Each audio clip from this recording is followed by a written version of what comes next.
بہت درد ہو رہا ہے؟ میں نے اس کی کمر پہ لگے زخموں پہ پائیوڈین سے خون صاف کرتے ہوئے پوچھا۔ وہ کمر کے بل الٹا لیٹا ہوا تھا، جبکہ اس کا چہرہ بالکل پرسکون تھا۔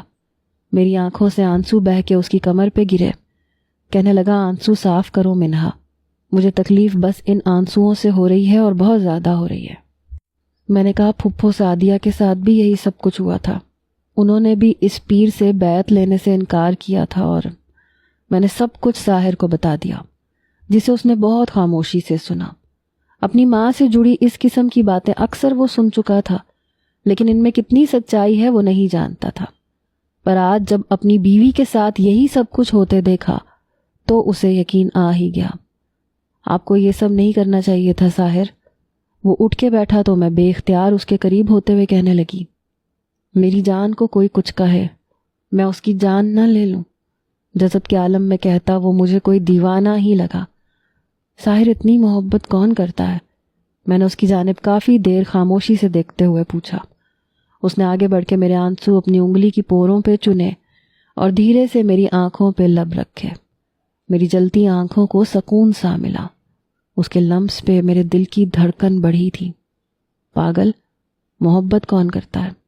تم تو عشق ہو میرا، تم جنون ہو میرا منہا، میری جان ہو۔ کہتے ہوئے وہ بے اختیار میرے لبوں پہ جھکتا چلا گیا۔ مجھے لگا میں دنیا کی سب سے خوش نصیب لڑکی ہوں، جسے اتنا چاہنے والا محبوب شوہر ملا تھا، جو دیوانگی کی حد تک مجھے چاہتا تھا۔ I love you so much جان، مور دین مائی لائف۔ وہ میری ناک کے ساتھ اپنی ناک رب کرتا گمبھیر لہجے میں کہتے میرے دل کے اندر ادھم مچا گیا۔ وہ ذرا سا پیچھے ہوا، لیکن میں نے فوراً آگے بڑھتے اس کے سینے سے لگتے اسے سختی سے بھینچا۔ یہ سب کچھ بے اختیاری میں ہی ہو رہا تھا۔ ساحر کے چہرے کو مسکان نے چھوا۔ وہ ایک لمحے کو سخت حیران ہوا۔ آج وہ جیت گیا تھا، آج اس کی محبت جیت گئی تھی۔ میں اپنا سب کچھ اس پہ ہار گئی تھی۔ ارے رونا بند کرو، وہ مجھے پیچھے کرتا آنسو پوچھتے ہوئے بولا۔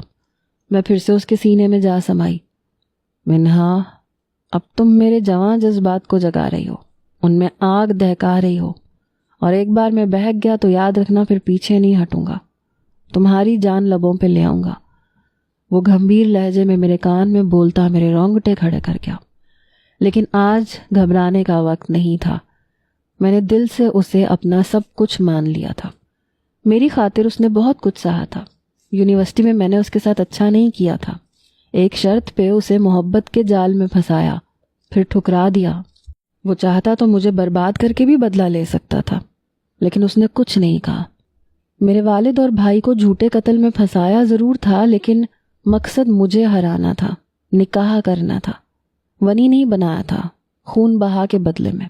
اور آج بھی اس نے میری خاطر کوڑے کھائے تھے۔ وہ میری محبت کا حقدار تھا، پھر میں اس کا حق دینے سے پیچھے کیسے ہٹتی؟